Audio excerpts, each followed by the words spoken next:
Hello, my name's Bruce Yoakum, and as usual,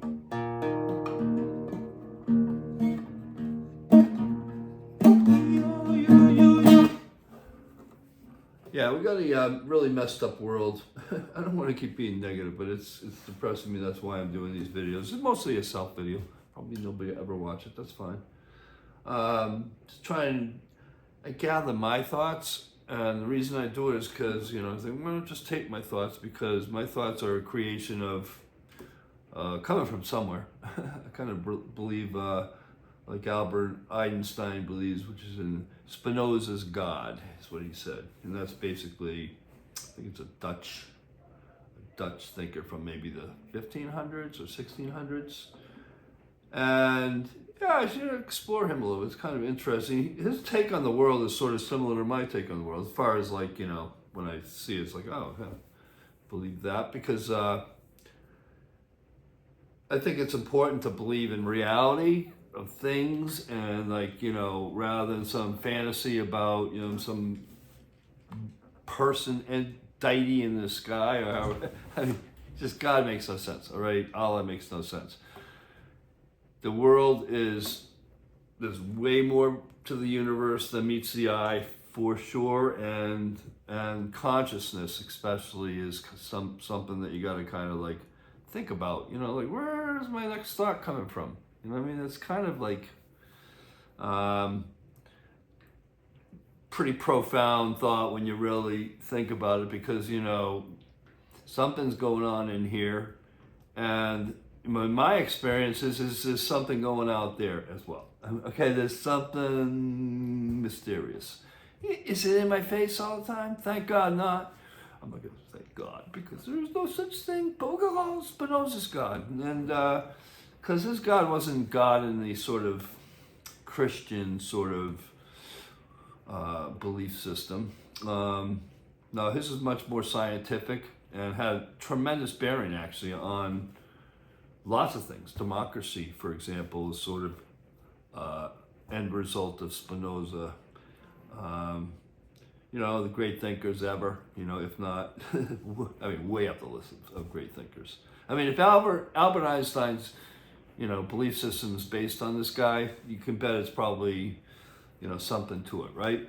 And, so there's, I think his main thing is, and it's very important, certainly to me, my thing is just be yourself, and create almost type of, there's a lot of aspects of that guy, way more than I can possibly even understand, frankly. So, but it's sort of the belief that I think is important at the end of the day is just don't put your faith in some weird story. I mean, that you've been fed because your parents and your grandparents and everybody else, took you to this building somewhere maybe and started reading out of some book and telling you how it is. All those are wrong. I don't know how it is right now. I can research all the video I want. Nobody knows the answer to the mystery of the universe. I mean, you might have signs about it. There's physical sort of things on this earth and this reality that are certainly indicative that this order, all right? I mean, and kind of weird way, right? I mean, isn't DNA, doesn't that kind of strike you as kind of strange? No? Or how about mitochondria? I've dug deep into both those things just on a curiosity thing. I'm not by any means a person that you want to find out anything about either of those things. But for example, on mitochondria, that's not, something I heard of when I was in high school. Not anything anybody talked about, and doctors don't, really particularly care about it as far as I can see. Meanwhile, 30% of your body weight is mitochondria, and it has a different DNA. It's not of you.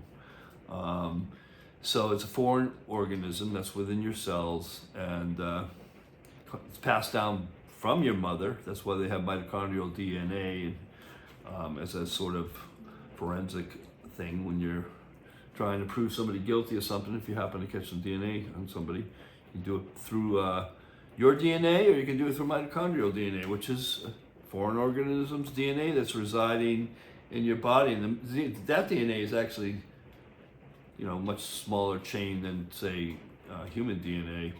So it's sort of like not specific to your mother. It can be similar or the same in other individuals. So it's not as definitive as your particular DNA chromosomes are. But enough of that. It's sort of, I believe, everything's related. That's my belief system. And I've been believing that there's some mystery to the universe since I was 5 years old. And that's when I had an actual, real metaphysical experience. Something that was ghosts that I saw. And it's one of my earliest memories. It wasn't a dream. It was something very real to me then, and I view it as very real now. It was just as much as seeing my dog on the bed right here. Both could be false. Both could be just visions of virtual sort of hallucination, if you will. I'm pretty sure my dog's there. And they certainly looked like they were there. They were having a little tea party. It was kind of funny. And prior to that, I'm going to just tell you that little experience. I remember this. It's like I said, one of my earliest memories. Very much. I was like 5 years old. I was going to sleep, and it was like total. I woke up kind of like, the beginning stages of sleep, and I woke up and it was like floating sort of in this white environment, just total white. Everything around was white. And I'm a little kid. I wasn't scared at all. It was kind of peaceful. That's my description of it. And that happened one night. The next night, the same thing happened. I went to sleep, and the same white, woke up, and I'm in this white. And I kind of closed my eyes, but I was conscious. I was like, oh, it's cool. And I knew I was kind of sleeping, but I was awake. It's really, like I said, this is the only time something so extreme has ever happened to me as far as what I consider as sort of otherworldly, but it's not otherworldly. It's our world. It's what the world we live in. You know what I mean? If it happened in this world, and it's part of our world. It just might not be revealing, clues, or the clues might be more subtle. It's usually not in your face. I mean, if you go to a haunted house and you sleep there at night, and who would do that, right? A lot of people do that, and you actually experience ghosts, for example. Generally not nice ghosts, maybe. Maybe they are nice. I don't know. These, you could call them ghosts. They're more. They were like 4 feet high, maybe very small. They were women. They were old. They were dressed in this sort of medieval, very old attire. It wasn't anything I'd ever even seen at that age. You know what I mean? Or even in historical reference or anything like that at that point. So it was really, really old, like very old attire. And like I said, they were sitting around. They knew I was watching them, and it was very cool and calm. It wasn't, eventually I just went to sleep. Okay, seen enough. And I never told anybody. I didn't tell my parents or anybody. I just knew it was kind of something that's like, back then I didn't think they'd think I was crazy or anything. They would obviously think it was a dream. I mean, you're probably anybody ever watches this might think that's all it was. I personally don't think it was a dream. Like I said, it's a memory. I don't remember my dreams. I remember watching them. You know what I mean? I remember exactly where I was. I remember the bed I was sleeping in, the room I was in, and where they were standing, which is right in the doorway. It goes out to the bathroom right there. It's like a camp up in Maine. It's where it all happened. I've had quite a few things of that sort of realm, if you will. But like I said, nothing. Well, I shouldn't say that. I mean, I've had some pretty. I've had the believe it or not, I'm a crazy person. No, it's all hallucinations. Yeah, just hallucinations, Cheryl. So it's there's people that doubt me already, and that's fine. You kind of expect it. That's why you keep it to yourself. If you see a flying saucer, yep, there is. See, my feeling is, and probably would be the feeling of that gentleman I mentioned earlier, Spinoza, is that, and certainly Albert Einstein would say, like, I would think, let me give you my opinion. If you see a flying saucer, all right, it lands out on the ground, and green men come out, all right, and look at you with these big eyes, and then, the flying saucer leaves, and it leaves a burnt spot on the ground. You just, something kind of weird happens, maybe in your vehicle or something, electric-wise, or all that could be entirely virtual, even though you're just who you are. You're walking down the street. It could happen to you tomorrow. Let's just say that happens to you in the future. It's everything that's of our reality can be of this reality, or it can be the real reality, because it's all one and the same. This reality I always view as like it has certain rules and principles that it adheres to. So there's other rules and other principles outside this reality.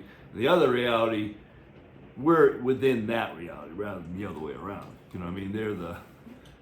We're the followers and they're the leaders. And so on that line, if you think of the universe as being,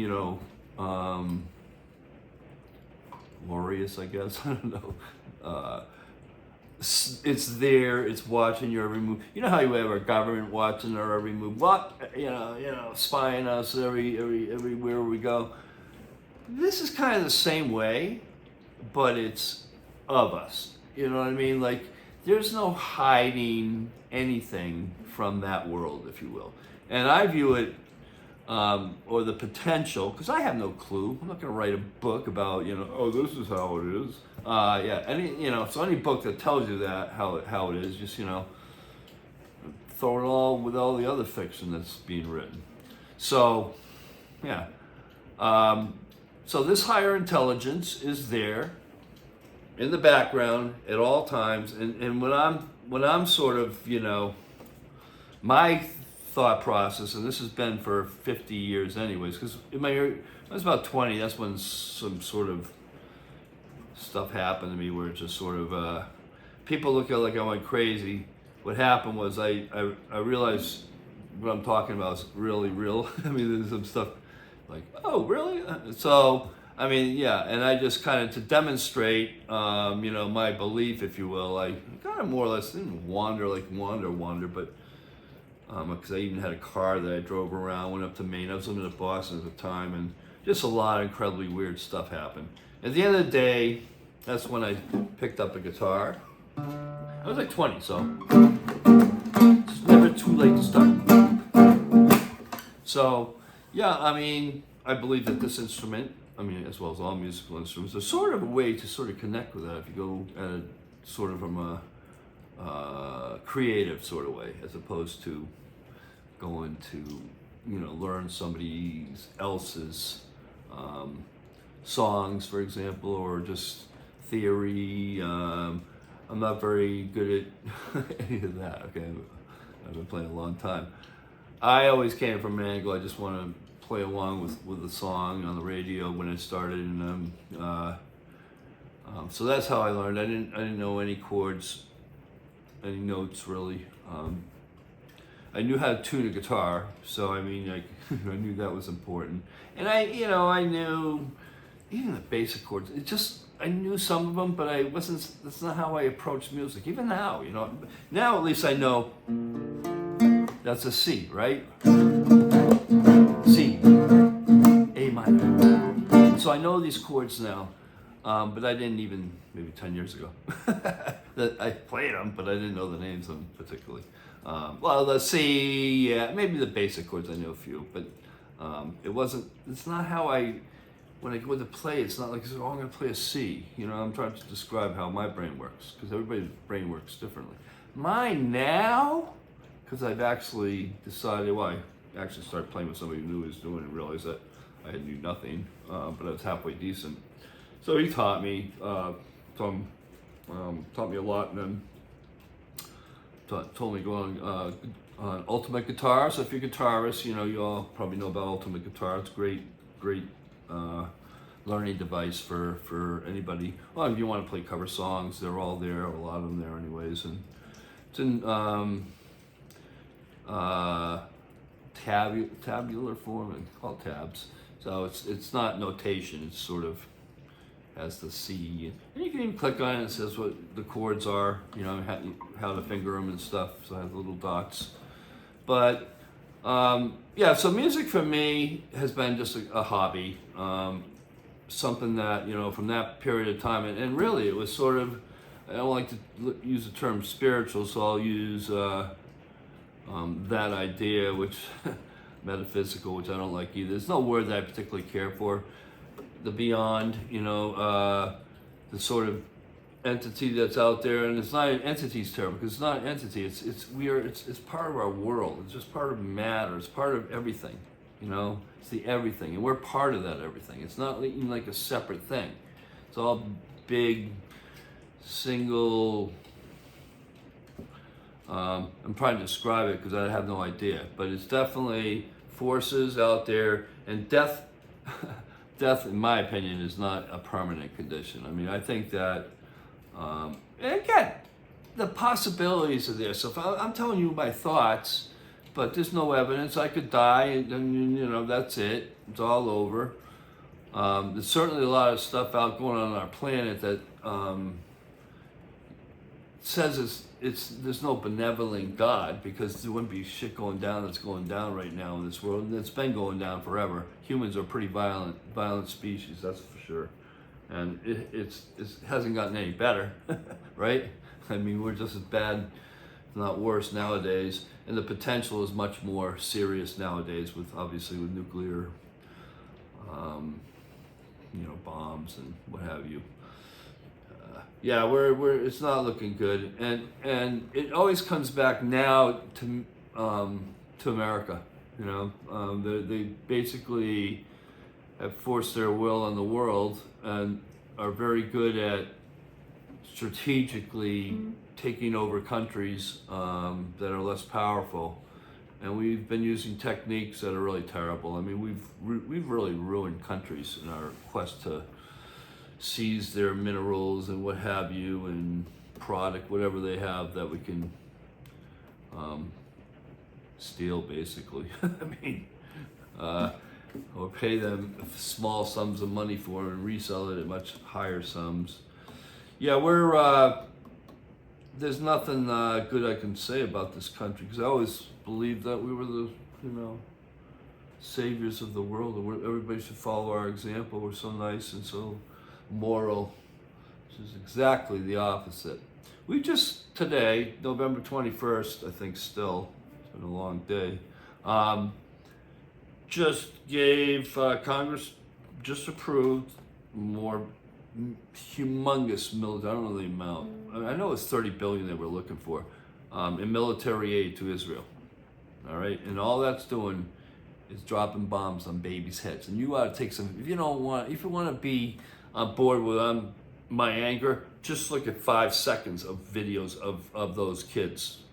They're doing amputations without any anesthetics in non-sterile environments. They're starving, and you can get right there. You can't hide anymore, American government. You know what I mean?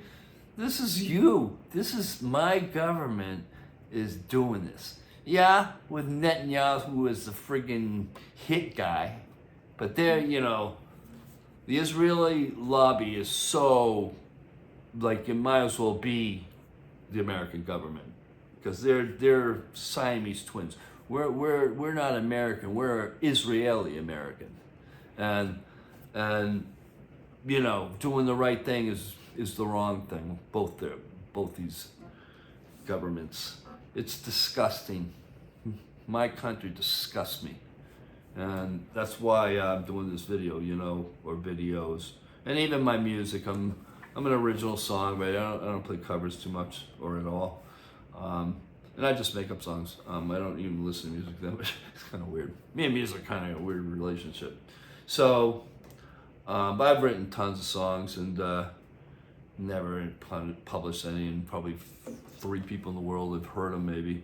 So, I actually have somebody who's up there in the music, industries. I'm not gonna say he plays for a major artist and this and that. He's keyboardist, big keyboardist. He's actually stumbled onto some of my stuff, just and that to me is evidence of coincidence. I always look at sort of as a that I believe in magic. Let's call it the magic, okay? The magic of the universe. And I definitely believe in the magic of the universe. So that's how I'll call it from now on, going forward. I think I've used that before, so I'm just pulling it out, because my head couldn't pull it out earlier. So yeah, the magic of the universe, because it is truly magical, it's truly mystical, and so when something good happens, which is not very often, but I'm breathing air every day and I feel good. I'm a pretty happy guy in spite of what people might think. Got a nice cute doggy right here, arms reach. So yeah, life is good, right, Brady? Huh? So how long are we here? We're 20 minutes. That's good.